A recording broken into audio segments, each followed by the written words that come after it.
Bienvenue sur Africa 24 dans cette nouvelle édition du Non-Stop Info. Voici les titres de l'actualité. L'affaire Comisimpex, un contentieux qui oppose depuis plus de 25 ans la société Commission Import-Export et le Congo. La justice française a tranché en faveur de l'État congolais. En Afrique du Sud, un restaurateur tente de faire tomber les barrières raciales par la nourriture. Installé au centre-ville de Johannesburg, Sifizone Touli se donne pour mission de créer une nouvelle identité sud-africaine. Et puis, le premier championnat africain de football freestyle. 20 pays y ont participé. Un seul vainqueur, la Côte d'Ivoire, qui a été représentée par Abdoul Kader. La Cour d'appel de Paris a tranché en faveur de l'État congolais dans l'affaire Comisimpex. La levée de la saisie d'une dizaine de comptes en France du Congo a donc été ordonnée. Les comptes avaient été bloqués à la demande de la société pour un recouvrement de créances de plus d'1 milliard d'euros. Explication Corinne Kandem. C'est une victoire pour l'État congolais dans le contentieux qui l'oppose depuis plus de 20 ans à l'entreprise Comisimpex. La Cour d'appel de Paris a ordonné ce 6 septembre 2018 le dégel des avoirs du Congo en France. Une levée de gel conforme, selon l'avocat de l'État congolais, aux conventions internationales. Eh bien, nous avons démontré à la Cour d'appel de Paris et avant cela à la Cour de cassation que le revirement de jurisprudence qui était intervenu au mois de mai 2015 et qui avait permis la saisie des avoirs congolais était contraire aux engagements internationaux de la France, était contraire notamment à la Convention de Vienne et qu'on ne pouvait pas saisir les biens congolais sur le territoire français. L'affaire remonte aux années 1980. La société qui avait décroché des contrats de construction d'infrastructures en République du Congo réclamait près d'1 milliard d'euros au pays. Jusqu'ici, seuls 6 millions d'euros ont été prélevés sur les comptes de l'État congolais. Absolument. Il est certain que cette somme astronomique qui est réclamée par la partie adverse est pure folie et ne correspond absolument pas à la réalité de la dette de la République du Congo. C'est la première fois que la Cour d'appel de Paris se prononce sur la saisie des comptes bancaires après les arrêts de janvier de la Cour de cassation. La Cour d'appel suit ainsi le raisonnement de la plus haute juridiction française qui, en janvier, a opposé à la procédure une fin de non-recevoir. Un sujet commenté par Mariama Dramé. Le Premier ministre ivoirien Amadou Gon Coulibaly face à la presse ce 17 septembre 2018, un grand oral pour aborder les questions de la vie de la nation ivoirienne sans détour, des questions économiques mais aussi sociales en passant par la politique. Amadou Gon Coulibaly s'est voulu rassembleur et rassurant. Reportage Cheikh Omar Bandaogo.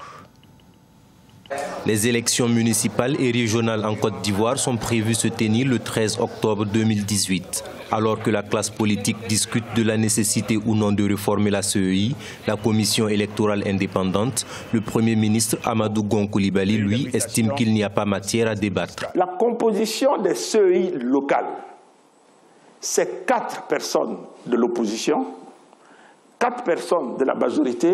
La CEI qui compte, ce sont les CEI locales qui vont proclamer les résultats. Néanmoins, le Premier ministre affirme que la réforme de la CEI, voulue par une partie de la classe politique, se fera avant les élections générales de 2020. Nous pensons que la réforme doit se faire parce que nous avons obtenu un arrêt, parce qu'on a réussi de 2014 à aujourd'hui à démontrer qu'elle était... elle penchait pour le pouvoir. Maintenant, quand l'opposition vient de manière fortuite, opportune, de dire qu'on ne le fait pas, on va boycotter et tout, je reste perplexe simplement parce que les mêmes politiques qui siègent aujourd'hui à la CEI, en 2014, ont refusé de nous accompagner vers ce qu'ils sont en train de dénoncer aujourd'hui. Comme pour affirmer que l'apaisement du climat au sein de la classe politique qu'il suggère commence d'abord par des actions du parti au pouvoir, le Premier ministre ivoirien a annoncé que l'ordonnance d'amnistie prise par le chef de l'État le 6 août 2018 passera devant le Parlement avant fin 2018. Il a aussi révélé que les comptes des ex-détenus de la crise post-électorale de 2010 ont tous été dégelés. Reprise de la croissance économique centrafricaine, ceci malgré la crise sécuritaire et les tensions sociopolitiques que traverse le pays depuis plusieurs années. Une annonce du FMI après le constat établi par sa mission d'évaluation qui a séjourné à Bangui. Selon les perspectives de l'institution, la croissance devait atteindre 4,3% en 2018 et s'accélérer les prochaines années. On fait le point avec Aïssatou Bari. L'économie centrafricaine devrait atteindre les 4,3% en 2018 selon un récent rapport du Fonds monétaire international. Cette annonce fait suite à une mission qui aura permis d'évaluer sur place l'évolution de l'économie et la mise en œuvre du programme économique et financier à travers la facilité élargie de crédit adoptée depuis 2016. La reprise économique se poursuit, la croissance est maintenue à 4,3% en 2018 et devrait s'accélérer à moyen terme. Les projections de croissance reposent sur le rétablissement de la paix, la restauration de services publics sur l'ensemble du pays et la mise en œuvre résolue des réformes. Une croissance vigoureuse et soutenue est nécessaire pour créer des emplois et faire reculer la pauvreté. Selon les données provisoires, les indicateurs quantitatifs de suivi qui ont été convenus avec les autorités fin juin 2018 ont été globalement atteints.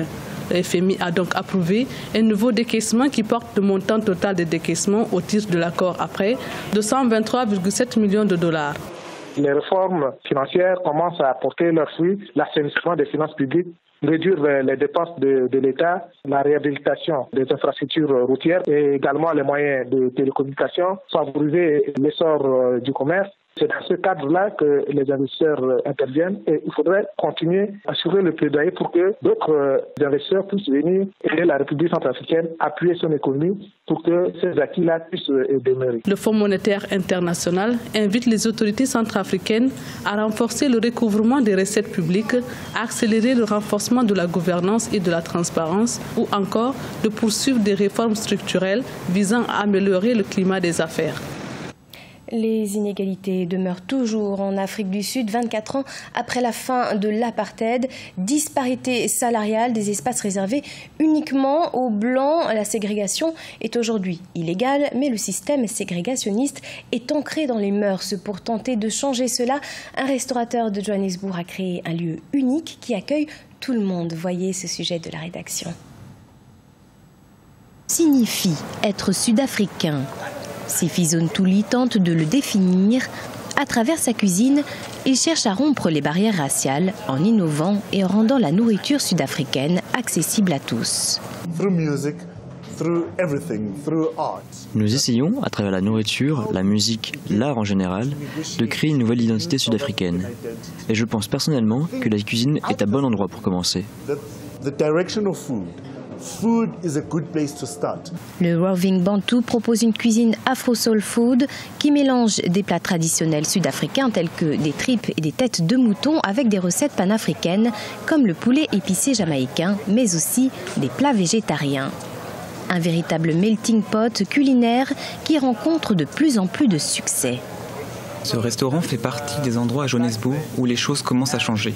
Et j'apprécie beaucoup la cuisine. Ici, tout le monde se mélange. Dans la plupart des lieux, les espaces sont toujours limités aux blancs. Malgré la fin de l'apartheid mettant fin au système de ségrégation raciale qui séparait les diverses communautés du pays, 24 ans après, les inégalités sociales demeurent toujours en Afrique du Sud. Selon l'Institut national des statistiques, les familles noires gagnent en moyenne 6 444 € par an, soit 5 fois moins que les familles blanches, qui plafonnent en moyenne à 30 800 €. Du sport à présent avec le premier championnat africain de football freestyle. Ce sport acrobatique où un ballon de football est projeté sur différentes parties du corps. Et c'est l'Ivoirien Abdoulkader Koné qui a été sacré champion d'Afrique. Il envisage à présent une carrière dans le football professionnel. De leur côté, les organisateurs entendent pérenniser l'événement. Cheikh Omar Bandaogo. Pour une première, le championnat africain de football freestyle a connu la participation de talentueux acrobates. 20 pays présents et un vainqueur à la fin. La Côte d'Ivoire, représentée par Abdoulkader Koné.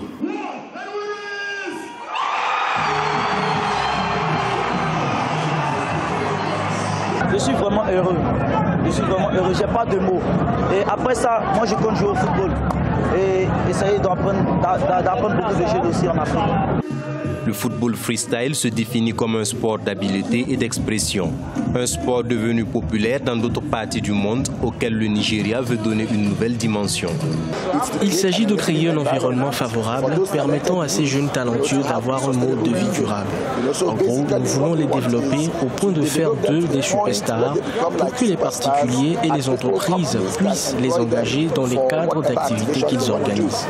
Au-delà du nombre important de participants, le premier championnat de football acrobatique a eu le mérite de drainer du monde. Un public séduit par la qualité des prestations et par l'ensemble du spectacle proposé.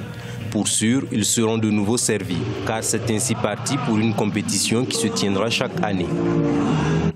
Ce journal a été réalisé par l'ensemble de la rédaction. Merci de nous avoir suivis. Dans quelques instants, une nouvelle édition de l'actualité sur Africa 24.